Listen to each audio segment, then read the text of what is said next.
ಚತುಷ್ಪಥ ಹೆದ್ದಾರಿಯಲ್ಲಿ ಗುಡ್ಡ ಕುಸಿತ ಏನು ಸಂಭವಿಸಿತ್ತು ಜುಲೈ 16ಕ್ಕೆ, ಅದರ ನಂತರದಲ್ಲಿ ಪ್ರಥಮ ಕಾರ್ಯಾಚರಣೆ, ಎರಡನೇ ಕಾರ್ಯಾಚರಣೆ ಹಾಗೂ ಮೂರನೇ ಕಾರ್ಯಾಚರಣೆಯ ಇವತ್ತು 8ನೇ ದಿನ ಪೂರ್ತಿಗೊಳ್ತಾ ಇದೆ. ಸಂಜೆ ಆಗ್ತಾ ಇದೆ. ಈ ಕಾರ್ಯಾಚರಣೆ ಅಂದರೆ ನಿನ್ನೆ ಅಷ್ಟೇ ಮೊನ್ನೆ ಅರ್ಜುನನ ಶವ ಇರಬಹುದು, ಜೊತೆಯಲ್ಲಿ ಅರ್ಜುನನ ಲಾರಿ, ಭಾರತ ಬೆಂಜ್ ಲಾರಿ ಪತ್ತೆಯಾಗಿತ್ತು. ಅದರ ನಂತರದಲ್ಲಿ ಚಿಕ್ಕ ಪುಟ್ಟ ಅವಶೇಷಗಳು ಈ ಮೊದಲಿನ 2 ಕಾರ್ಯಾಚರಣೆ ಅದು ಸೇರಿದಂತೆ 3ನೇ ಕಾರ್ಯಾಚರಣೆಯಲ್ಲಿಯೂ ದೊರೆತಾನೆ ಹೋದವು.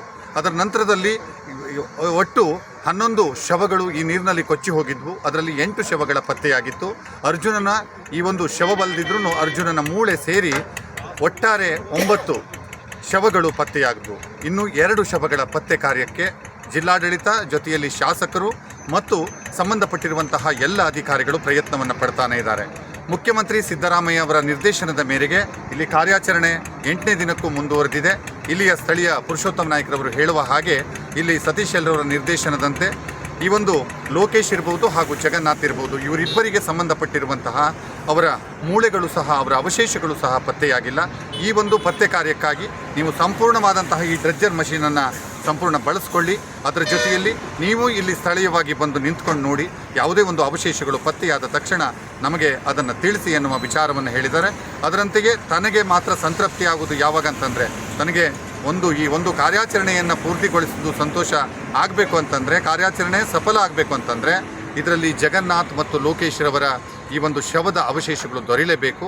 ಆ ಕಾರ್ಯಾಚರಣೆಗಾಗಿ ನಾವು ಅವಿರತವಾಗಿ ಶ್ರಮಿಸ್ತಾ ಇದ್ದೀವಿ. ಇನ್ನೂ ಸಹ ಮುಂದಿನ ದಿನಗಳಲ್ಲಿ ಶ್ರಮಿಸ್ತೀವಿ. ಜೊತೆಯಲ್ಲಿ ಜಿಲ್ಲಾಡಳಿತ, ರಾಜ್ಯದ ಈ ಒಂದು ಕರ್ನಾಟಕ ಸರ್ಕಾರ ಎಲ್ಲವೂ ನಮ್ಮ ಜೊತೆಗಿದೆ. ಇದರ ಮೂಲಕವಾಗಿ ನಾವು ಶ್ರಮಿಸ್ತೀವಿ ಎನ್ನುವಂಥ ವಿಚಾರವನ್ನು ಶಾಸಕ ಸತೀಶ್ ಎಲ್ರವರು ಹೇಳಿದ್ದಾರೆ. ಅಂತೆಯೇ ಇಂದು ಸಹ ಅವಶೇಷಗಳು ಪತ್ತೆಯಾಗಿವೆ. ಅಂದರೆ ಇಲ್ಲಿರುವಂತಹ ಆ ಟವರಿಗೆ ಸಂಬಂಧಪಟ್ಟಿರುವಂತಹ ಒಂದು ಅವಶೇಷವನ್ನು ನಾವಿಲ್ಲಿ ನೋಡ್ಬೋದು. ಜೊತೆಯಲ್ಲಿ ಆ ಡ್ರೆಜ್ಜರ್ ಯಂತ್ರದ ಮೇಲಿರುವಂತಹ ಟೈರ್ಗಳನ್ನು ಮತ್ತು ಉಳಿದ ಆ ಒಂದು ಡ್ಯಾಶ್ ಬೋರ್ಡನ್ನು ಹಾಗೂ ಕಟ್ಟಿಗೆಯ ಪೀಸನ್ನು, ಜೊತೆಯಲ್ಲಿ ಒಂದು ದೊಡ್ಡದಾದಂತಹ ಮರದ ಬೇರಿನ ಸಮೇತ ಒಂದು ಮರ ಪತ್ತೆಯಾಗಿದೆ. ಈ ಎಲ್ಲ ಅವಶೇಷಗಳನ್ನು ನೋಡ್ತಾ ಇದ್ದರೆ ಇನ್ನೂ ಕಾರ್ಯಾಚರಣೆ ಸಫಲ ಆಗ್ಬೋದು. ಜಗನ್ನಾಥ್ ಮತ್ತು ಲೋಕೇಶನ ಶವ, ಇಲ್ಲಿ ಆ ಶವದ ಅವಶೇಷಗಳು ದೊರೆಯಬಹುದು ಎನ್ನುವಂತಹ ವಿಚಾರವನ್ನು ಈ ಸ್ಥಳೀಯರು ಮಾಡ್ತಾ ಇದ್ದಾರೆ.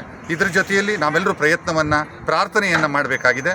ಜಗನ್ನಾಥ್ ಮತ್ತು ಲೋಕೇಶನಿಗೆ ಸಂಬಂಧಪಟ್ಟಿರುವಂತಹ ಚಿಕ್ಕ ಅವಶೇಷವಾದರೂ ದೊರೆತಲ್ಲಿ ಅವರ ಮನೆಯವರಿಗೆ ನಿಜಕ್ಕೂ ಅಂದರೆ ಅವರ ಒಂದು ಈ ವಿಧಿವಿಧಾನಗಳನ್ನು ಪೂರೈಸಲಿಕ್ಕೆ ಅವಕಾಶ ದೊರೆಯುತ್ತದೆ.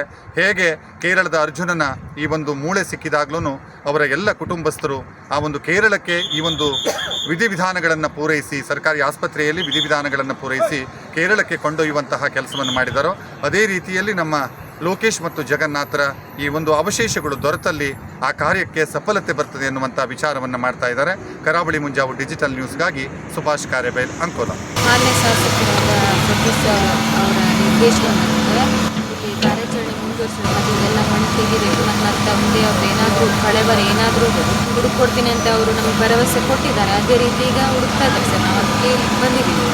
ಕಾರ್ಯಾಚರಣೆ ನಡೀತಾ ಇದೆ. ಇಲ್ಲಿ ಮರಿಗೆ ಒಂದು 6-7 ದಿನ ಆಯ್ತು. ಈಗ ನಾವು ಕಂಟಿನ್ಯೂ ಬರ್ತಾ ಇದ್ದೀರಿ, ಇಲ್ಲಿ ಎಲ್ಲ ನೋಡ್ತಾ ಇದ್ದೇವೆ. ಈಗ ಕಾರ್ಯಾಚರಣೆ ಮಾಡ್ತಿರೋದು ಅದು ಏನೋ ಇನ್ನೂ ತನಕ ಕೂಡ ಸಿಗಲಿಲ್ಲ. ಏನೋ ಸಿಗ್ಬೋದು ಅಂತ ನಿರೀಕ್ಷೆಯಲ್ಲಿ ಕಾಯ್ತಾ ಇದ್ದೇವೆ. ಈಗ ಅದು ಸಿಗ್ತಾ ಇಲ್ಲ. ಈಗ ನಾಳೆ ಮತ್ತು ಇಲ್ಲಿ ಮಣ್ಣೆಲ್ಲ ಮತ್ತೆ ಕ್ಲಿಯರ್ ಮಾಡಿಕೊಡ್ತೆ ಅಂತ ಹೇಳಿದ್ದಾರೆ. ಅದು ನೋಡಬೇಕು ಯಾವ ಥರ ಏನೋ ಸಿಗ್ತದೆ ಏನಂತ. ನಾವು ಎಷ್ಟು ನಿರೀಕ್ಷೆ ಇರ್ತಾರೆ ಏನಾದರೂ ಸಿಗಲಿ ಅಂತ. ಯಾಕಂದರೆ ಏನು ಕಾರ್ಯಗಿರಿ ಏನೂ ಮಾಡಲಿಲ್ಲ, ಏನಿಲ್ಲ. ಅರ್ಜುನ ಬಂಡಿ ಮತ್ತು ಆತನ ಸತ್ತ ದೇಹದ ಮೂಳುಗಳು ಆ ಗಾಡಿಯಲ್ಲಿ ಸಿಕ್ಕಿದ್ವು. ಅದರ ನಂತರ ಮಾನ್ಯ ಶಾಸಕರು, ಜಿಲ್ಲಾಡಳಿತ ಏನ್ ಬೋಟ್ ಇದು ಬಂದಿದೆಯಲ್ಲ, ಆ ಬೋಟ್ ಮಾಲೀಕನಿಗೆ ಹೇಳಿದ್ದಾರೆ, ಈ ಸ್ಥಳೀಯ ಯಾರ ಮೃತರಾಗಿದ್ದಾರೆ ಆ ಮೃತದ ಕುಟುಂಬದವರು ಇಲ್ಲೇ ನಿಂತು ಏನ್ ಶೋಧ ಕಾರ್ಯ ನಡೀತಾ ಇದೆ, 200 ಮಷೀನು ಮತ್ತು ಅವೆಲ್ಲ ಬೋಟ್ ಕಡೆಯಿಂದ ಕಾಮಗಾರಿ ನೀವು ನಿಂತ್ಕೊಂಡು ನಿಮ್ದು ಯಾವ ಜಾಗಗಳಲ್ಲಿ ನಿಮ್ಗೆ ಖುಲ್ಲಾಪಡಿಸ್ಬೇಕು ಅದನ್ನು ಖುಲ್ಲಾಪಡಿಸ್ಬೇಕಂತ ಮಾನ್ಯ ಶಾಸಕರು ನಿರ್ದೇಶನದಂತೆ ಇವತ್ತು ಕೆಲಸ ನಡೀತಾ ಇದೆ. ಇದನ್ನ ಪೂರ್ತಿಗೊಳಿಸ್ತಾರೆ. ನಮ್ಮ ಒಂದು ಆಶಾಭಾವನೆ ಇದೆ, ಎಲ್ಲರೂ ದೇಹಗಳು ಸಿಕ್ಕಿವೆ. ಆದ್ರೆ ಜಗನ್ನಾಥ ಮತ್ತು ಲೋಕೇಶ್ ದೇಹ ಸಿಗ್ಬೇಕು ದೇವರಲ್ಲಿ ಪ್ರಾರ್ಥನೆ ಮಾಡ್ತೀವಿ. ಸತೀಶ್ ಐಲರಿಗೆ ಮತ್ತೆ ಜಿಲ್ಲಾಡಳಿತಕ್ಕೆ, ತಾಲೂಕು ಆಡಳಿತಕ್ಕೆ ಈ ಕೆಲಸ ಮಾಡೋದಕ್ಕೆ ನಾವು ಅಭಿನಂದಿಸ್ತೀವಿ.